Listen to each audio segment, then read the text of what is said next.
आज हम जिस एनिमे को एक्सप्लेन करने वाले हैं उस एनिमे का नाम है अमांगी ब्रिलियंट पार्क। जी हाँ, यानी कि एक अम्यूजमेंट पार्क, यानी कि एक थीम पार्क, जहाँ पर हमें कॉमेडी और मैजिक दोनों देखने को मिलेगा। तो चलिए स्टार्ट करते हैं हम अपना पहला एपिसोड। तो एपिसोड के पहले सीन में हमें ये दिखाया जाता है कि एक हाई स्कूल के क्लासरूम में एक लड़की जो कि अपने धांसू गन के साथ एक लड़के के ऊपर गन पॉइंट करके खड़ी रहती है।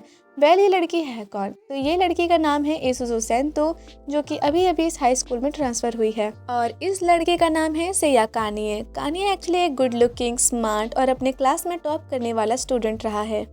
और यहाँ पर एसुजो काने को कह रही होती है कि देखो, मुझे पता है कि काफ़ी अचानक से बोल रही हूँ, लेकिन क्या तुम मेरे साथ नेक्स्ट संडे थीम पार्क पर जाने के लिए फ्री हो? तो काने कहता है उसको कि ये कैसा तरीका है डेट पर पूछने के लिए, और अगर मैं मना कर दूँ तो क्या तुम मुझे शूट कर दोगी? एसुजो कहती है कि हाँ बिल्कुल सही समझा, अब अपना जवाब दो। और यहाँ पर काने एसुजो को समझा ही रहा होता है कि देखो शांत हो जाओ, ऐसे कैसे तुम मुझे अपने साथ जाने के लिए फोर्स कर सकती हो। लेकिन इतनी देर में एसुजो ने गन चला दी।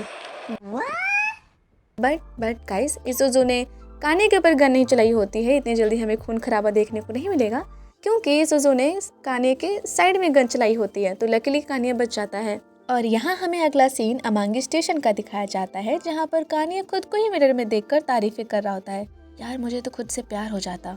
I mean, इतना डैशिंग, गुड लुकिंग और ऊपर से मेरे टॉप ग्रेड्स। वेल, तभी तो वो लड़की जो अभी अभी ट्रांसफर हुई है वो अचानक से मुझे अपने साथ डेट पर जाने के लिए क्यों पूछेगी। फिर यहाँ पे बस में अनाउंसमेंट हो जाती है कि अगला स्टॉप उनका अमांगी ब्रिलियंट पार्क आने वाला है। कानिया रेडी हो जाता है, लेकिन एसुजो यहाँ पे बताती है कि ये वो थीम पार्क नहीं है, ये तो एक्चुअली एक लव होटल है। यहाँ पे कान्या शॉक हो जाता है और वो उसे पूछता है कि लेकिन यहाँ पे तो अमांगी ब्रिलियंट पार्क लिखा हुआ है, फिर ऐसे कैसे? तो फिर एसुजो उसे एक्सप्लेन करती है कि एक्चुअली एक कॉमन मिस्टेक है, जो कि पहले पार्क का एंट्रेंस वही हुआ करता था, लेकिन बाद में मूव करना पड़ा। 10 साल पहले की बात है ये। फिर हम ये देखते हैं कि कानिया और एसुजो दोनों ही अमांगी ब्रिलियंट पार्क पर पहुंच जाते हैं, लेकिन कानिया उस पार्क की हालत देखकर कुछ ज्यादा खुश नहीं लग रहा होता है, क्योंकि पार्क की हालत ही कुछ इस तरह थी।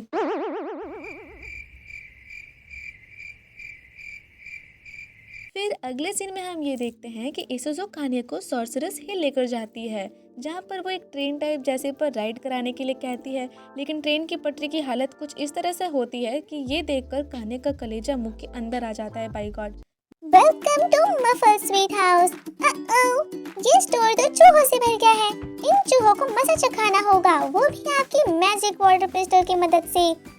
कानिया एसुजो से कहता है, क्या अब मुझे ये बच्चों वाला गेम खेलना पड़ेगा?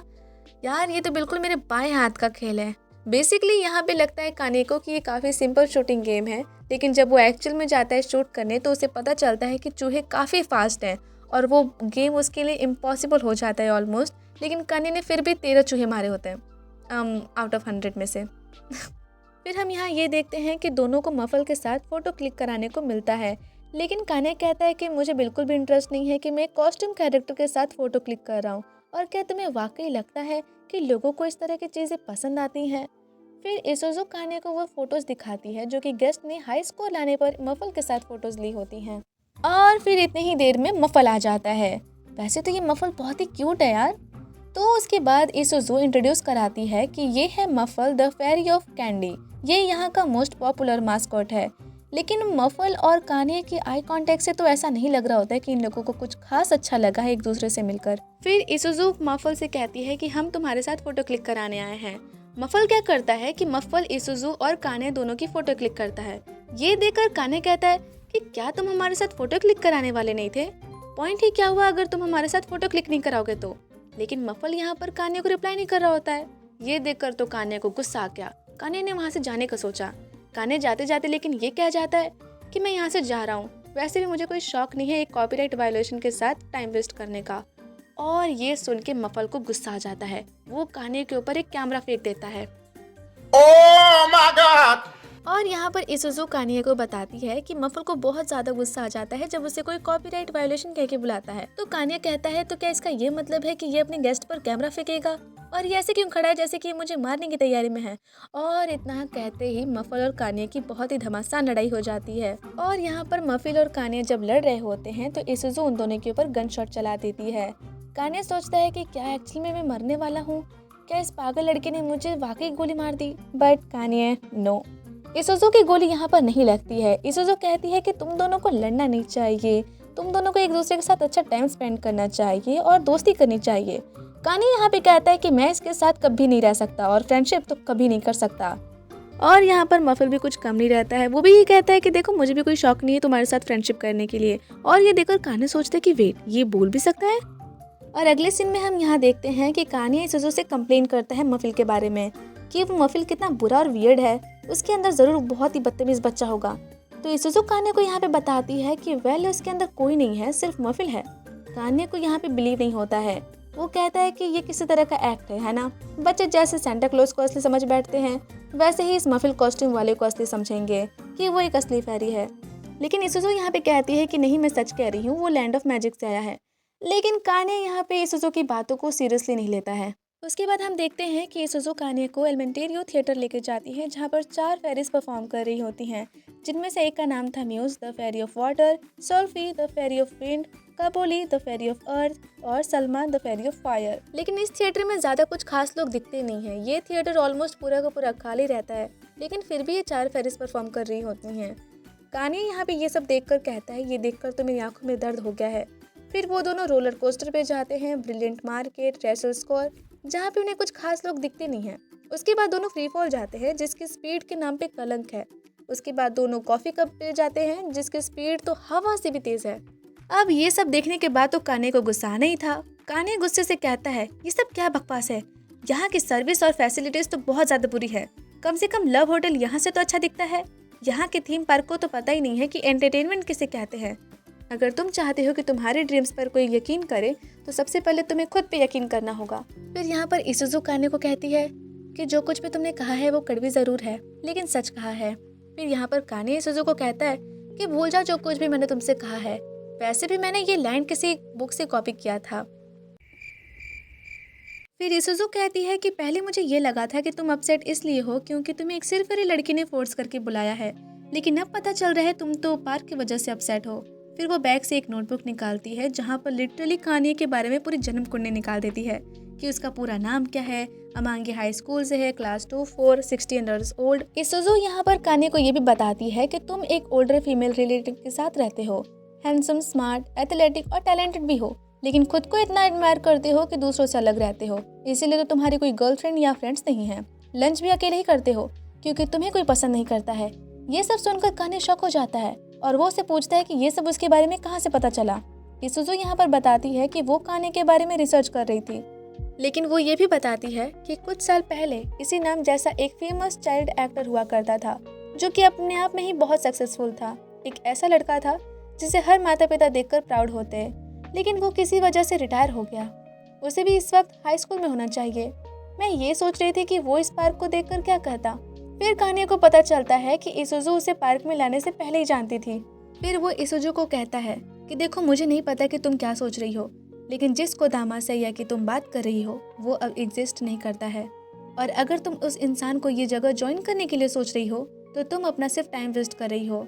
और ये कहकर काने जाने वाला रहता है, लेकिन फिर इसुजू काने को क्रोकेट्स खाने के लिए कहती है। काने पहले तो मना कर देता है, लेकिन इसुजू की रिक्वेस्ट करने पे काने खा लेता है। काने क्रोकेट्स खाने के बाद शॉक हो जाता है क्योंकि वो क्रोकेट्स काफी टेस्टी होते हैं और इसुजू काने को उस इंसान से मिलवाना चाहती है जिसने वो क्रोकेट्स बनाए होते हैं। फिर इसुजू और काने मैपल कैसल के टेरेस पे जाते हैं उस पार्क के हेड मैनेजर से मिलने के लिए। अब ये मैनेजर वही है जिसने क्रोकेट्स बनाए होते हैं। जब काने और इसुजू टेरेस पे पहुंच जाते हैं तो काने देखता है कि एक ब्यूटीफुल ड्रेस में एक ब्यूटीफुल लड़की खड़ी है और यहाँ पर काने को कुछ शॉर्ट फ्लैशबैक भी आते हैं। फिर इसुजू काने को उस लड़की से बात करने के लिए कहती है। काने उस लड़की के पास जाता है। वो लड़की काने से कहती है, तुम सरोज सिंह काने हो, मेरा नाम लतीफा फ्लॉन्सा है, मैं यहाँ थीम पार्क की हेड मैनेजर हूँ। यहाँ आने के लिए तुम्हारा बहुत बहुत शुक्रिया।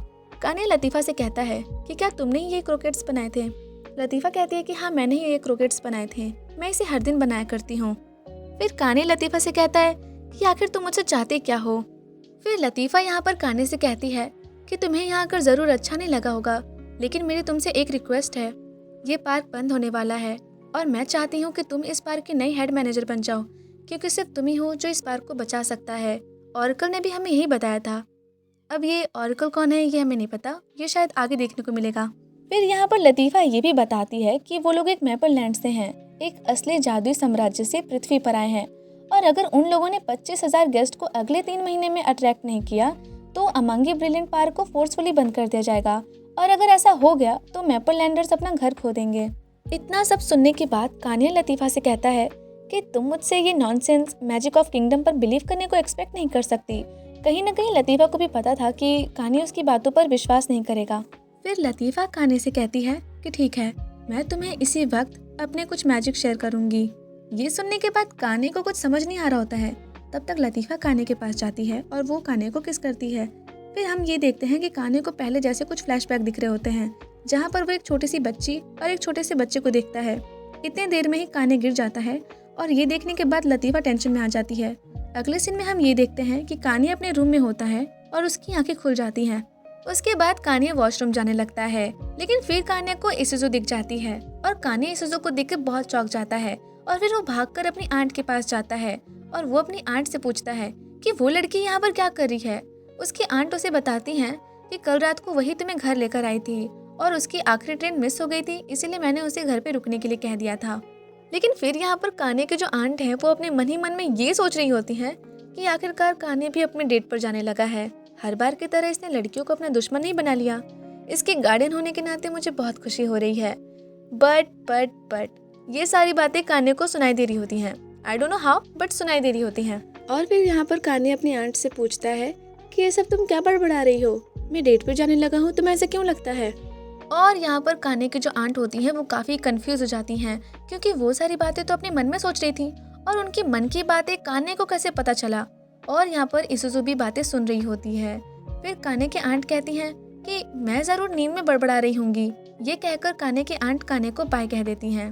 अब यहाँ पर इसुजू कानिया को कहती है कि लगता है तुम्हें मैजिक पावर्स मिल गई हैं, तो बताओ क्या तुम अब भी हम पर यकीन नहीं करोगे।